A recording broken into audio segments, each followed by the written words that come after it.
Hello and আসসালামু আলাইকুম। আজকের ভিডিওতে আমরা দেখাবো যে কিভাবে আমাদের মোবাইলের মধ্যে কিভাবে কল ওয়েটিং সার্ভিস কিভাবে অন করব, কিভাবে পুনরায় আবার বন্ধ করব। আর ভিডিও শুরু করার আগে বলবো, যারা আমাদের চ্যানেলটি সাবস্ক্রাইব করেন তারা এখানে সাবস্ক্রাইব করে রাখুন এবং ভিডিওটা সম্পূর্ণ দেখার অনুরোধ রইল। তো চলুন শুরু করা যাক।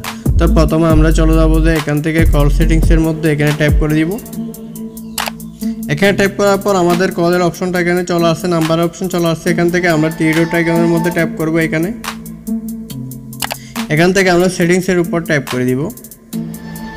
সেটিংসের উপর টাইপ করার পর এখানে অনেকগুলো কল সেটিং শো করতেছে। এখান থেকে আমরা কল ওয়েটিং সেটিংয়ের জন্য আমরা এখানে সাপ্লিমেন্টারি সার্ভিস এখানে টাইপ করে দেব। এখানে আসার পর আমাদের এখানে সিম 1 সিম 2 এখানে সিমগুলো কি শো করতেছে। এখান থেকে লেখা আছে কল ওয়েটিং সার্ভিস। তো এখান থেকে কল ওয়েটিংয়ের মধ্যে আমরা টাইপ করে দিব। এখানে দুই সিমের জন্য দুইটা সার্ভিস এখানে আমাদের দেওয়া আছে। এখান থেকে কল ওয়েটিং সার্ভিস আমাদের চালু করার জন্য আমরা এখানে টাইপ করে দিব।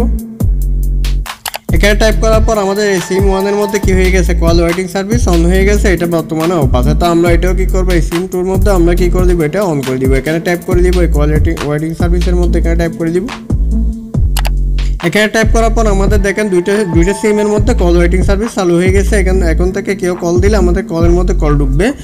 কল ওয়েটিং সার্ভিসটা কি হয়ে গেছে, অন হয়ে গেছে। এইভাবে কি করতে পারেন, আপনার কল ওয়েটিং সার্ভিসটা অন করতে পারেন। তো আজকের ভিডিও পর্যন্ত। ভিডিও ভালো লাগলে অবশ্যই চ্যানেলটি সাবস্ক্রাইব করবেন। ধন্যবাদ।